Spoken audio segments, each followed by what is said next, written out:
Semana pasada el presidente Daniel Noboa Sin envió el cuarto proyecto de ley económico urgente a la Asamblea Nacional. ¿Qué se busca? Controlar los flujos ilegales de capitales en las fundaciones y las ONGs. Para el análisis hemos invitado al presidente de la Asamblea Nacional, Nils Olsen. ¿Cómo le va, presidente? Bienvenido. Jorge, buenos días. Un saludo a todos los que nos acompañan desde su casa. Un gusto compartir esta mañana con ustedes.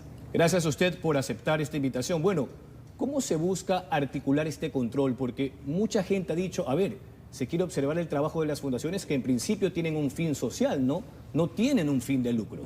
En principio, pero la realidad es que hay centenares de fundaciones operando en nuestro país que están recibiendo financiamiento para desestabilizar y para generar caos en nuestro país. Y el objetivo de este proyecto de ley es controlar que las fundaciones se dediquen a cumplir con su propósito, que son generalmente objetivos sociales.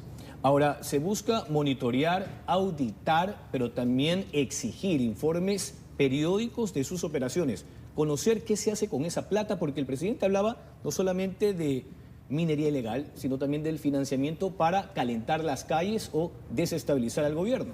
Así es. Lastimosamente en nuestro país por muchos años muchas fundaciones han operado de esa manera. Esto no quiere decir que la mayoría de las fundaciones lo sean, pero hay un grupo importante que se necesita monitorear, auditar, para que no estén calentando las calles, generando inestabilidad. El país lo que necesita es trabajo, necesita estabilidad, necesita gobernabilidad. Y justamente en este periodo de 10 semanas de trabajo desde la Asamblea Nacional ya hemos aprobado 3 leyes económicas urgentes para darle las herramientas al presidente Noboa, al Ejecutivo, para que pueda cumplir con su objetivo.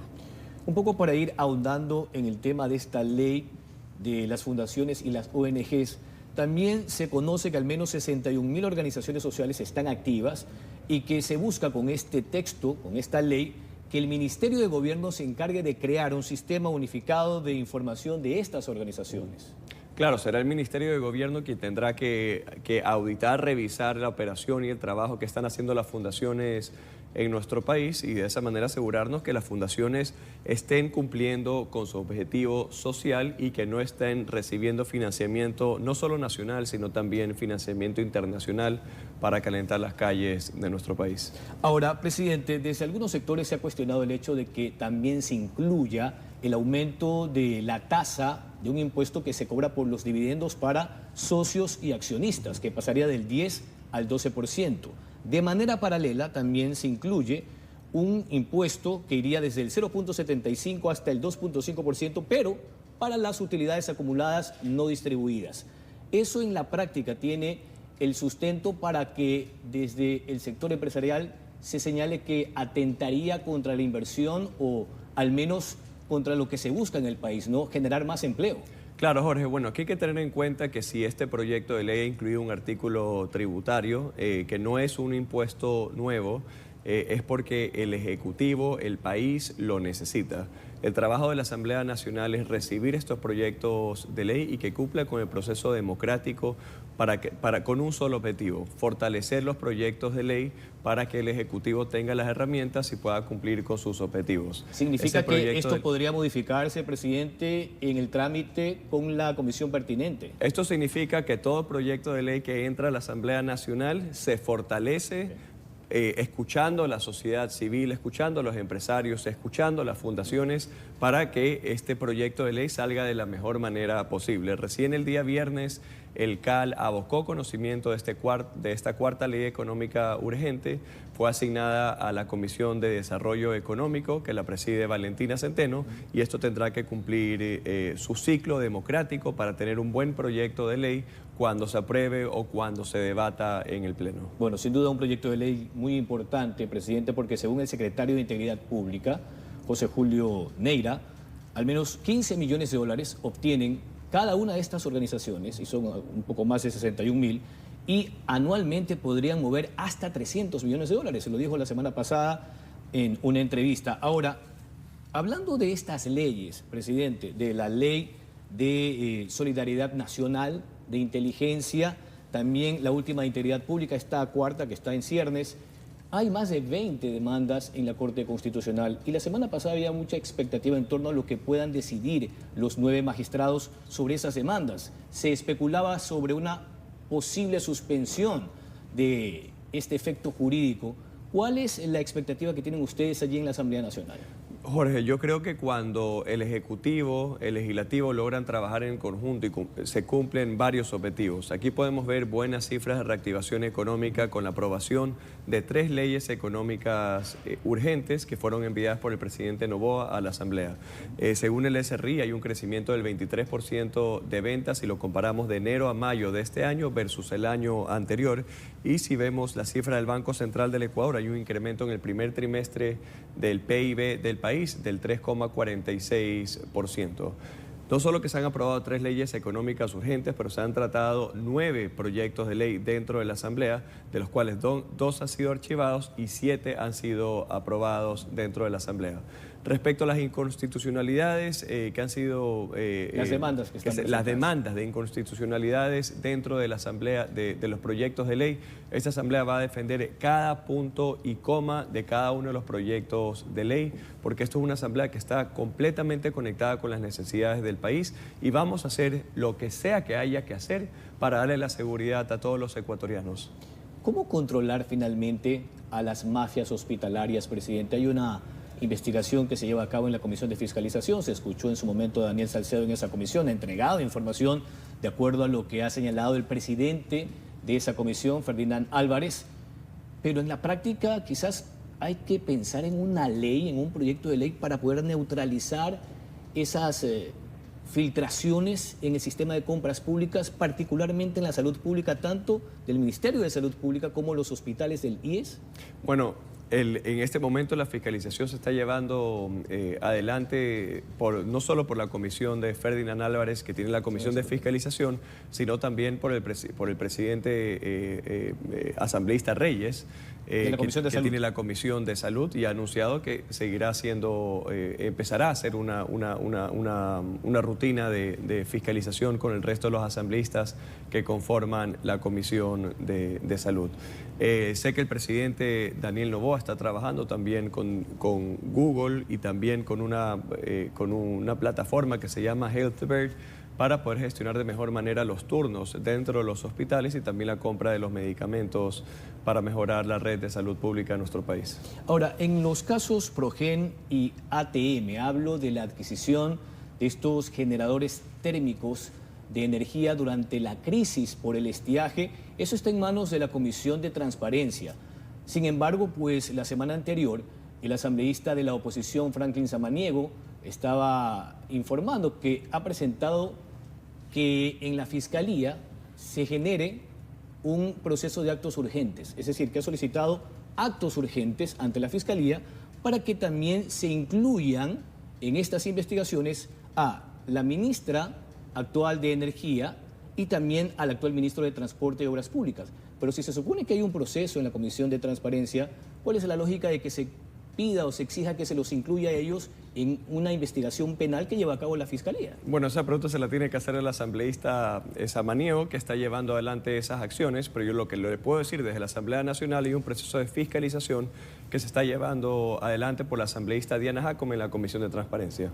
Es decir, ustedes garantizan que no hay patente de corso para nadie, porque es lo que alude este asambleísta Samaniego. Lo que yo garantizo es que todo el trabajo que se realiza dentro de la Asamblea Nacional por parte de las comisiones que están siendo presididas por ADN, que son 13 de las 15, se están llevando adelante de una forma transparente y cumpliendo con los objetivos de fiscalización y también de legislar. Bien, presidente, también en materia de fiscalización hay juicios políticos que se llevan a cabo, ¿no?, que están en proceso, por ejemplo, contra la vocal de la Judicatura, Solanda Goyes, y hace poco han aprobado también otro proceso de juicio político contra el consejero de Participación Ciudadana, Gonzalo Albán. Sobre este último se ha hecho un cuestionamiento porque se dice que cómo se pudo haber calificado a trámite este juicio político en torno al voto salvado de una integrante del Tribunal Contencioso Electoral cuando allí ya se subsanó todo ese proceso de apelación en contra de su candidatura en esa época. Bueno, nosotros como Asamblea Nacional, parte de nuestra responsabilidad es hacer el control político en el país. Y el CAL lo que recibe es una solicitud de juicio político y el CAL, del que yo presido, que es el Consejo de Administración Legislativa, lo que revisa no son temas de fondo, sino de forma. Con esto se aprueba para que vaya a la comisión correspondiente y que la comisión se realicen los descargos, los cargos que corresponde, que se presenten las pruebas y de esa manera la comisión tendrá que hacer el informe para poder debatirlo en el hemiciclo. Pero yo no puedo adelantarme a dar mi opinión por un tema que yo no he visto las pruebas todavía de descargo y de cargo, ¿no? Bueno, para eso hay un término de más de 20 días, ¿no? Tanto para las pruebas de cargo y de descargo tendrá que ir el consejero de Participación Ciudadana. Así es, y eso cumple con su proceso. Ahora, sobre las disposiciones que usted aplicó, presidente, en materia disciplinaria en el Parlamento, es decir, sanciones o multas económicas para quienes falten de manera injustificada, para quienes se atrasen y también para las malas conductas. ¿Cómo le ha ido con esa disposición que de alguna manera ha puesto ya orden en el Parlamento? Jorge, claro, el problema que teníamos en la Asamblea Nacional cuando arrancamos es que a veces para empezar una sesión teníamos que esperar hasta hora y media porque no existía quórum para poder arrancar la sesión por impuntualidad o por inasistencia de la Asamblea. Yo como ecuatoriano y todos los que nos están escuchando, lo que queremos es que los funcionarios o los servidores públicos, en este caso los asambleístas, trabajen, fiscalicen y legislen, que no estén convirtiendo el hemiciclo en un circo o en shows.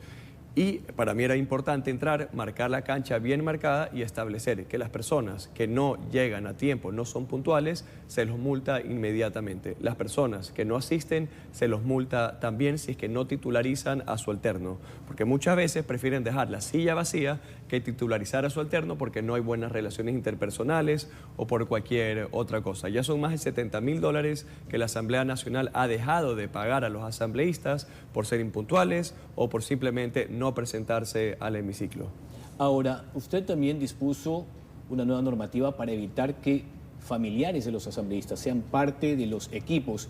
Eso, al final, ¿qué generó? ¿Cuál es el inventario? ¿Qué nos puede contar? ¿Cuántas personas finalmente fueron desvinculadas por este linaje, ¿no? Por mantener este enlace que al final no era ético y tampoco estaba precisamente asociado a lo legal? Claro, son 47 personas que ya han sido desvinculadas, que son familiares de asambleístas, son familiares entre sí y han sido familiares de servidores públicos en cargos de alto nivel jerárquico, como secretarios, directores, coordinadores, etc. El reglamento antes permitía que los familiares de los asambleístas trabajen en otro despacho, pero no necesariamente que trabajen en su despacho. Y ahí venía la viveza criolla. Yo te decía, tú contrata a mi hermana, que yo te contrato a tu primo.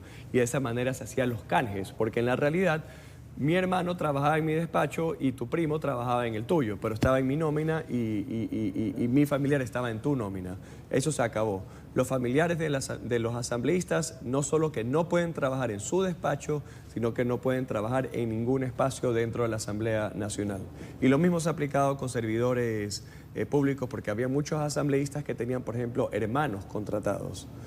Yo tenía hermanos entre sí, que eso el reglamento lo permitía, pero desde mi punto de vista no es algo ético porque se presta para otras cosas y eso había que cortarlo de raíz. Bueno, pero era una normativa hecha para cualquier circunstancia que permita al final lo que buscaban los partidos.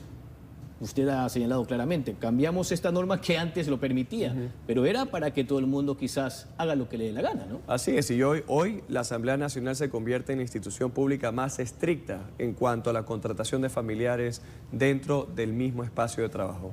Bien, agradecemos la comparecencia del presidente de la Asamblea Nacional, Nils Olsen. Hemos hablado de la ley que busca controlar el flujo ilegal de capitales en los diferentes procesos de las fundaciones y también de las ONGs y también lo que pasa a nivel de fiscalización en el Parlamento. Son las 7 de la mañana con 38 minutos.